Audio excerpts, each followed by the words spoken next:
لیکن کراچی سے لے کر چترال تک شوگر نہیں ملتا تھا،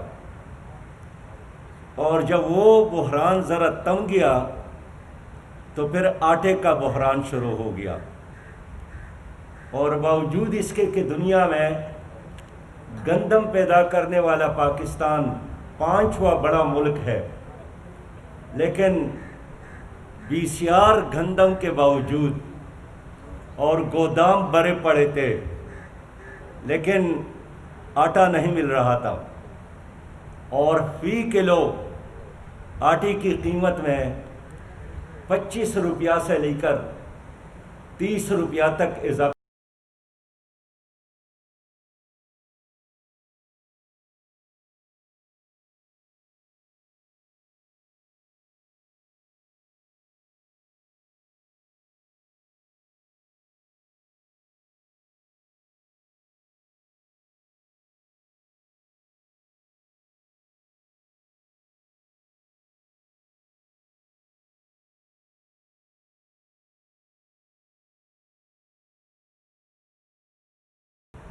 اور ان 2 سالوں میں حکومت نے نہ ان پر ہاتھ ڈالا، نہ کسی کا احتساب ہوا، نہ کسی کے پیٹ سے اور ان کے جیب سے لوٹی ہوئی دولت حکومت نکال سکی۔ معزز صحافی حضرات، آپ جانتے ہیں کہ پاکستان کا سب سے بڑا شہر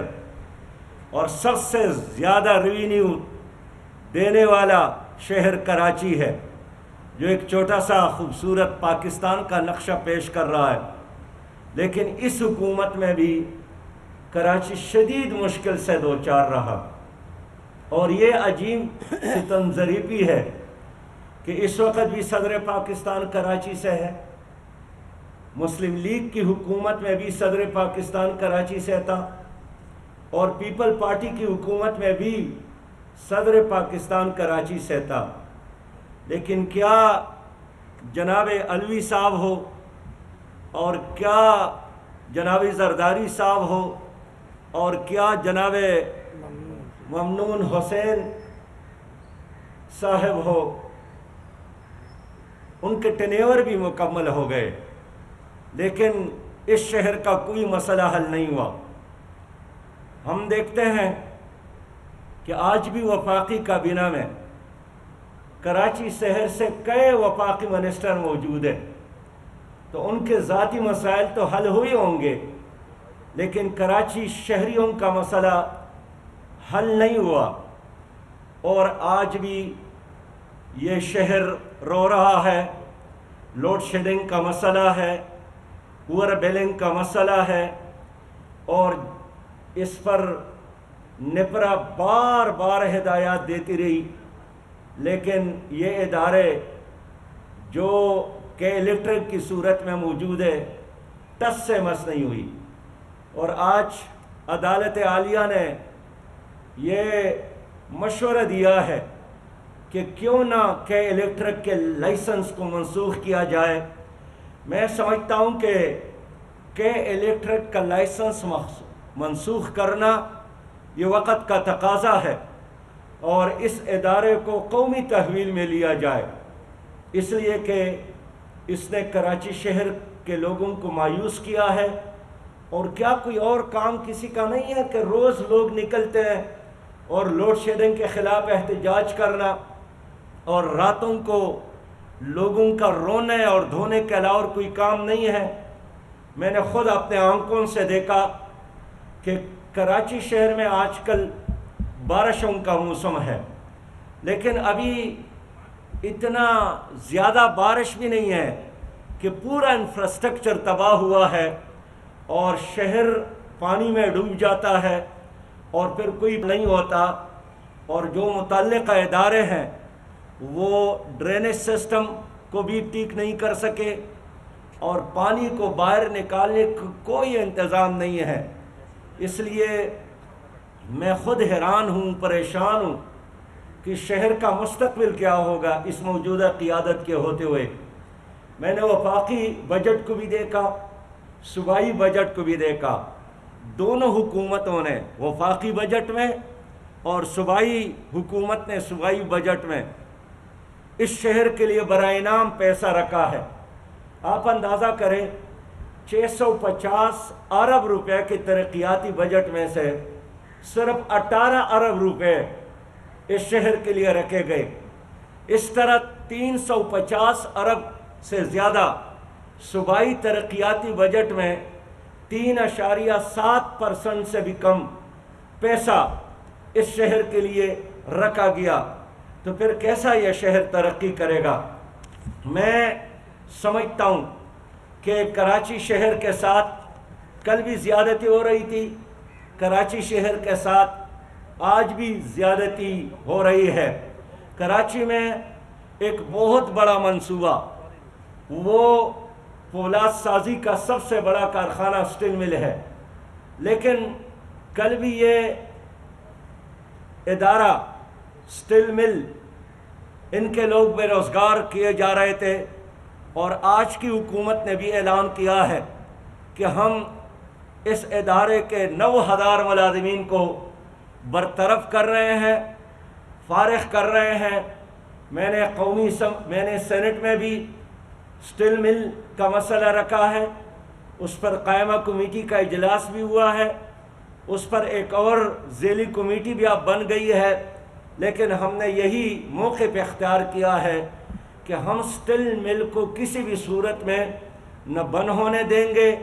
نہ ان کے ملازمین کو برطرف کرنے کی حکومت کو اجازت دیں گے۔ اس کو چلانے کی ضرورت ہے، اس کو سپورٹ کرنے کی ضرورت ہے، اور خود عمران خان صاحب نے ایک بار نہیں کئی بار یہ اعلان کیا تھا کہ ہم اسٹیل مل کو چلا کر دکھائیں گے، لیکن آج موجودہ حکومت بھی وہی کچھ کر رہی ہے اسٹیل مل کے ساتھ جو گزشتہ حکومتوں کا وتیرہ تھا۔ محترم صحافی حضرات، میں آپ کے علم میں لانا چاہتا ہوں کہ موجودہ حکومت نے جس طرح اعلان کیا تھا کہ ہم 1 کروڑ نوجوانوں کو بے روزگار نوجوانوں کو روزگار دیں گے، لیکن افسوس کی بات ہے کہ اس حکومت کے آنے کے بعد خود ان کے اپنے فگرز اور سرکار کے معلومات کے مطابق 1,70,00,000 نوجوان بے روزگار ہو گئے ہیں، 10 لاکھ سے زیادہ صنعتی یونٹ بند ہو گئے ہیں، اور بے روزگاری کی وجہ سے آج لوگ خودکشی کرنے پر مجبور ہے۔ آج بھی ایک بہت بڑی خبر ہے کہ ظفروال کے قدیر بیگ نے خودکشی کی اس لیے کہ ان کے بچے ان سے عید کے لیے کپڑے لینا چاہتے تھے، اور خود اتنا مقروض تھا کہ ایک طرف بچے بلک رہے تھے، رو رہے تھے، اور دوسرے طرف ان پر قرضوں کا کوہ حوالیا، اور بالآخر انہوں نے زہر کھا لیا۔ اس وقت بھی ان کی چھوٹی سی بچی، خوبصورت بچی عائشہ 7 سال کی، جس کو زہر دیا گیا، وہ ہسپٹل میں ہے۔ رحمان عمر 5 سال کی، وہ بھی ہسپٹل میں ہے۔ ریحان 3 سال کے، اور وہ بھی ہسپٹل میں ہے، اور خود قدیر بیگ نے بھی اسی طرح خودکشی کی۔ اور یہ کوئی ایک واقعہ نہیں ہے، آپ کے کراچی میں بھی مسلسل ایسے واقعات ہو رہے ہیں۔ میں اس لیے کہنا چاہتا ہوں کہ موجودہ حکومت کے آنے کے بعد ہمارے تمام ادارے بھی تباہی سے دوچار ہو گئے ہیں۔ خود سلطانی گواہ بن کر موجودہ حکومت نے پی اے اے کو تباہ کیا، اور اب چھوٹے چھوٹے ممالک نے، ایتھوپیا جیسے ملک نے بھی پی اے اے پر پابندی لگا دی ہے، اور وہ ادارہ جو کبھی دنیا میں عزت اور ترقی کی علامت تھی، پاکستان کا ایک شان اور پاکستان کا ایک پہچان تھا، ان حکومتوں کی وجہ سے اتنا تباہی سے دوچار ہوا کہ اب چھوٹے اور بڑے ممالک نے، یورپ میں، امریکہ میں، عرب ممالک میں، ملیشیا میں پی آئی اے کے سر پابندی لگائی گئی ہے۔ انہوں نے ریلوے کو تباہ کیا۔ مسلسل حادثات ہو رہے ہیں۔ ماضی میں جب بھی کوئی حادثہ ہوتا تھا تو وزیر اعظم صاحب، عمران صاحب یہ اعلان کرتے تھے، مطالبہ کرتے تھے کہ اگر ان وزراء میں کوئی شرم اور حیا ہے تو ان کو استعفیٰ دینا چاہیے تھا، اور مسلسل ہر جلسے میں استعفا کے مطالبہ یہ کرتے رہے، لیکن آج ریلوے میں مسلسل حادثات ہو رہے ہیں اور نہ کوئی استعفا دینے والا ہے، نہ کوئی ذمہ داری قبول کرنے والا ہے، اور نہ کوئی اپنی گناہ اور غلطی کا اعتراف کرنے والا ہے۔ زراعت تباہی سے دوچار ہے، کسان رو رہا ہے، کاشتکار رو رہا ہے، ٹڈی دل نے حملہ کیا، 1000 ارب سے زیادہ نقصان پہنچا ہے، لیکن ان غریب دہقان اور کاشتکار اور کسانوں کے ساتھ کوئی تعاون حکومت نے نہیں کی۔ معزز صاحب حضرات، کرونا وائرس کی وبا کے حوالے سے اس حکومت نے 1200 ارب روپیہ کا اعلان کیا تھا، 1200 ارب روپیہ کا اعلان، لیکن پتہ نہیں وہ پیسہ کہاں خرچ ہوا۔ آپ دیکھتے ہیں کہ کرونا کے اس وبا کی وجہ سے ہمارے تمام تعلیمی ادارے بند ہو گئے ہیں۔ خاص کر میں ان پرائیویٹ تعلیمی اداروں کی بات کرتا ہوں جو گزشتہ 4 مہینوں سے بند ہیں، اور 15 لاکھ وہاں کے اساتذہ کرام بے روزگار ہو گئے ہیں۔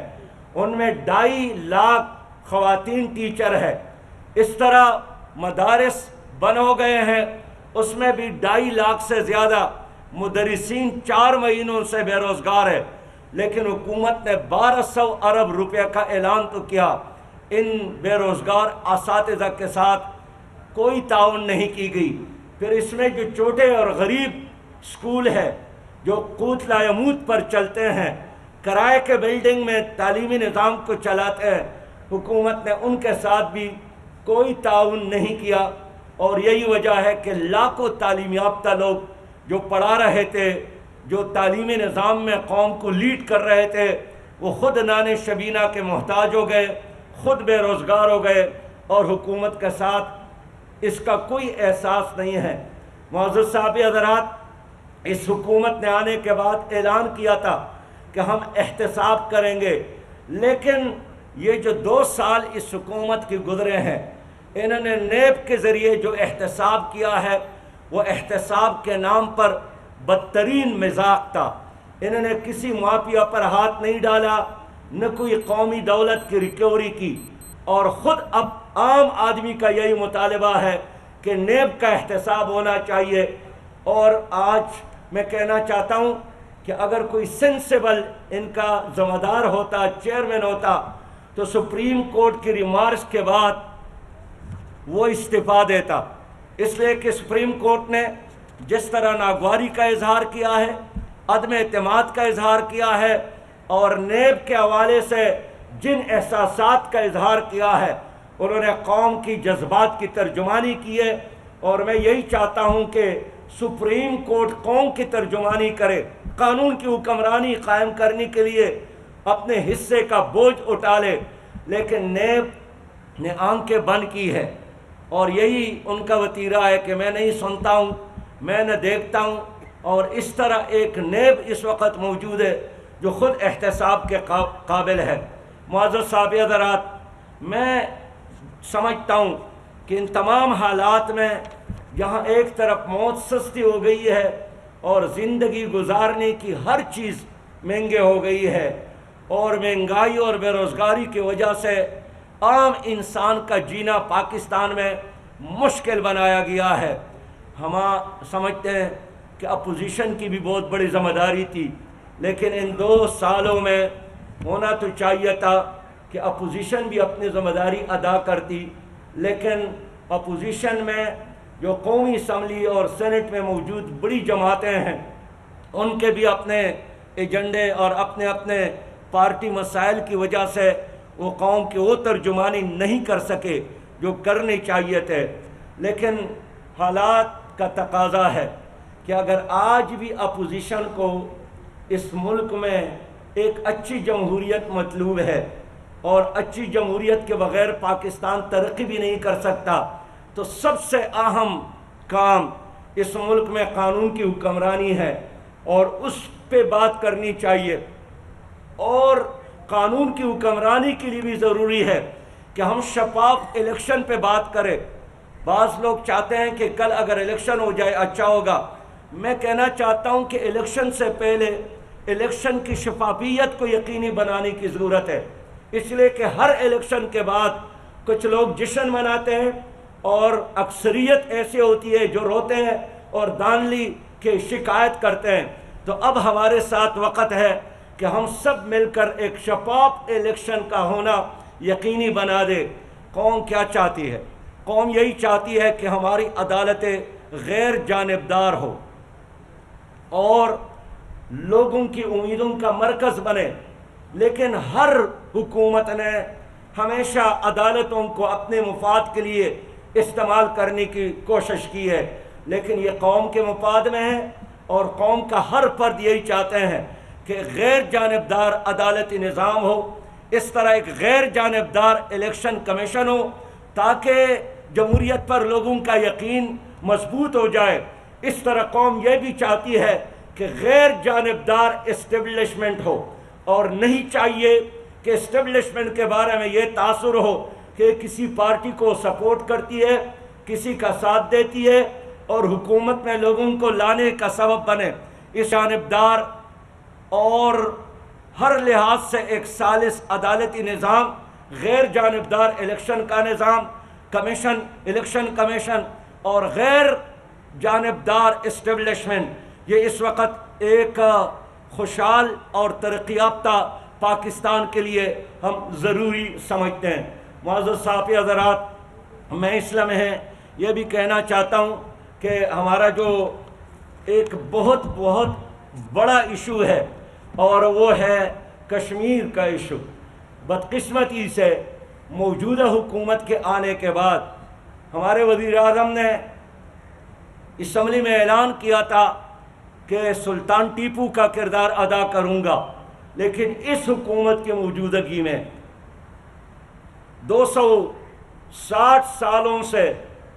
ریاست کشمیر کے نام سے جو ریاست قائم تھی وہ ختم ہو گئی، اور 5 اگست کو انڈین گورنمنٹ نے کشمیری ریاست کو ختم کر کے انڈیا میں ضم کیا۔ دفعہ 370 اور 35A کے خاتمے کے بعد ریاست کشمیر کے نام سے کوئی ریاست نہیں رہی، اور ان 12 مہینوں میں جو گزر گئے، 5 اگست کے بعد اب دوبارہ 5 اگست آنے والا ہے، 1 سال مکمل ہونے کو ہے۔ مسلسل انڈین گورنمنٹ نے کوشش کی کہ وہاں آزادی کی ہر آواز کو دبایا جائے، اور انڈین گورنمنٹ نے کشمیر میں اکثریت کو اقلیت میں منتقل کرنے کی کوشش کی۔ وہاں کی PhD اسکالرز تک انہوں نے معاف نہیں کیا، ان کو بھی شہید کیا۔ اور اذان ہو رہی ہے۔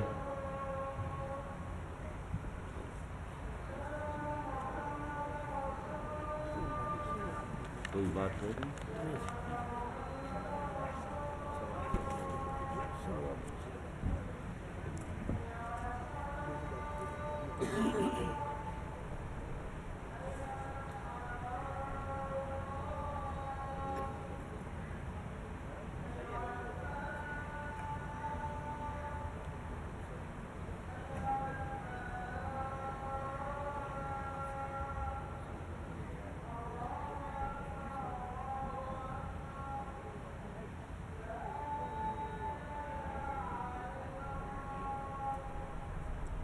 اللہم صلی علی سیدنا۔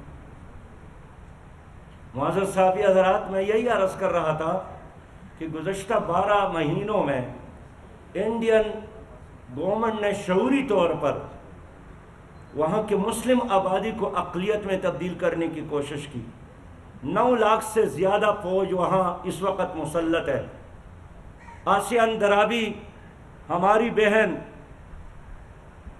اس کو کشمیر سے بہت دور دراز کے ایک جیل میں انہوں نے منتقل کیا،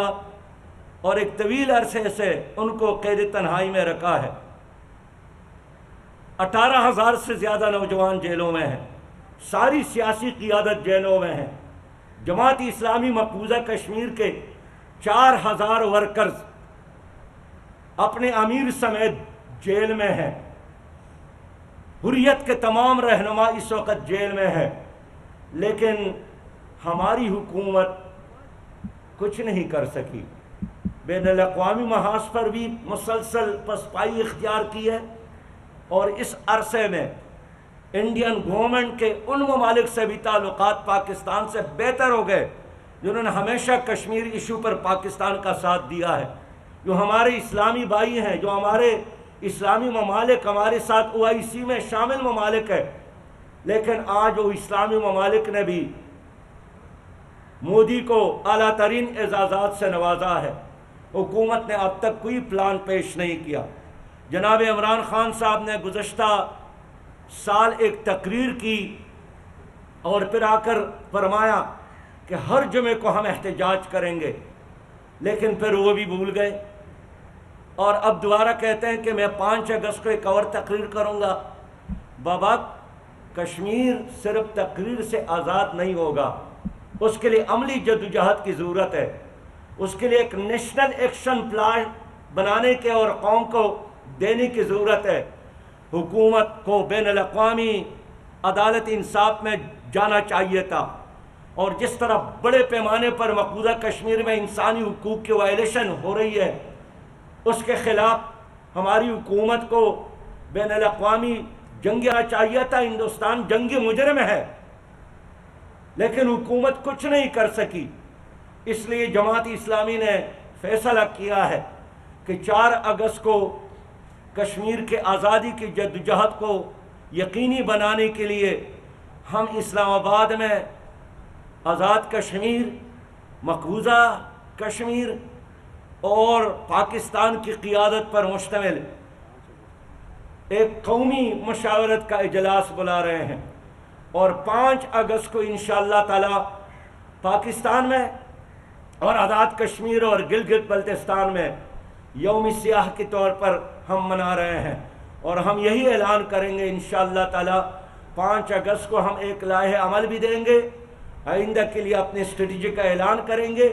اور ہم 1 انچ بھی اپنے موقف سے پیچھے ہٹنے والے نہیں ہیں. لیکن ہم چاہتے ہیں کہ حکومت لیڈ کرے، اپنی ذمہ داری پوری کرے. اگر حکومت نے اپنی ذمہ داری پوری نہیں کی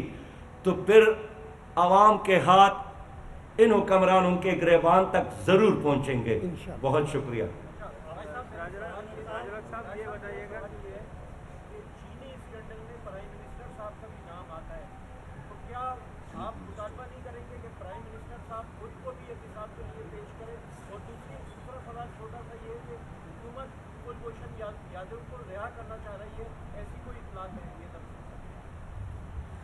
دیکھیے، حکومت کبھی بھی کلبھوشن کو رہا نہیں کر سکتی، اور جس نے اس کو رہا کیا، جس حکمران نے، اسی جیل میں ان کو رہنا پڑے گا. یہ کیسے ممکن ہے کہ ایک مجرم جنہوں نے پاکستان کو تباہ کرنے، پاکستان کو برباد کرنے، پاکستان میں دھماکہ اور پاکستان میں دہشت گردی کرنے کے لیے نیٹ ورک بنایا تھا، پکڑا گیا، اس پر ثابت ہوا، اور حکومت اس وقت اس کے بارے میں جو نرم رویہ اختیار کی ہے، اس پر بھی ہم اس کی مذمت کرتے ہیں، افسوس کا اظہار کرتے ہیں. لیکن جہاں تک آپ کہتے ہیں کہ ان کو رہا کرے گی حکومت، ہم انشاءاللہ ایسا نہیں ہونے دیں گے. باقی چینی اسکینڈل میں ملوث جو لوگ ہیں اور جو کمیشن کی رپورٹ ہے، ہم دیکھتے ہیں کہ وہی لوگ اب بھی کابینہ میں موجود ہیں. اس کو کوئی سزا نہیں. بعض لوگوں کو باہر جانے دیا گیا، اور بعض لوگ جو ملوث ہے وہ صوبائی حکومت میں بھی شریک ہے، وہ وفاقی حکومت میں بھی شریک ہے. تو اگر مافیاز قومی کیبنٹ میں ہیں اور صوبائی کیبنٹ میں، آپ کیسے مافیا کو شکست دے سکتے ہیں؟ خود حکومت مافیاز پر مشتمل لوگوں کی ہے.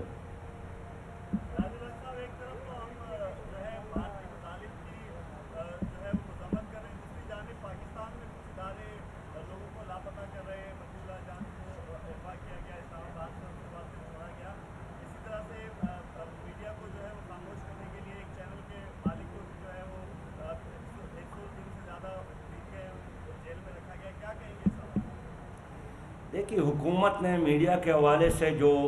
پالیسی اختیار کی ہے، جماعت اسلامی نے ہمیشہ اس کی مذمت کی ہے. جنگ گروپ کے ساتھ حکومت نے جو کیا، چینل 24 کے ساتھ جو کیا، نیو کے ساتھ جو کیا، مطیع اللہ جان کے ساتھ جو کیا، ہم اس کی مذمت بھی کرتے ہیں، افسوس کا اظہار بھی کرتے ہیں، اور آپ کو یقین دلاتے ہیں کہ جماعت اسلامی صحافیوں کے ساتھ کڑی ہے، اور ہم ہر اس اقدام کا مقابلہ کریں گے جس کا مقصد میڈیا پر پابندی لگانی ہو۔ لیکن آپ جانتے ہیں اس حکومت کی جو سوچ ہے آمرانہ ہے، اور یہ اندر سے کھوکھلی حکومت ہے، کمزور حکومت ہے،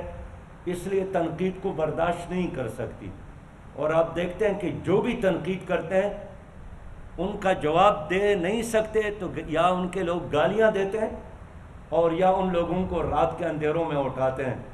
لیکن میں سمجھتا ہوں کہ یہ ان کی ناکامی ہے اور ان کی سیاسی موت ثابت ہو رہی ہے۔ یہاں سے بھی سراج الحق صاحب یہ بتائیے گا کہ جیسا کہ آپ نے کہا اسی بیانیے پر بلاول بھٹو، شہباز شریف اور دیگر جماعتیں بھی متفق ہیں کہ موجودہ حکومت کی 2 سالہ کارکردگی انتہائی ناقص رہی ہے۔ کہ کیا وجہ ہے بلاول بھٹو، مولانا فضل الرحمان ہو یا شہباز شریف ہو، ایک پیج پر نہیں آتے؟ کیا مفادات کا ٹکراؤ ہے؟ آپ کیا سمجھتے ہیں؟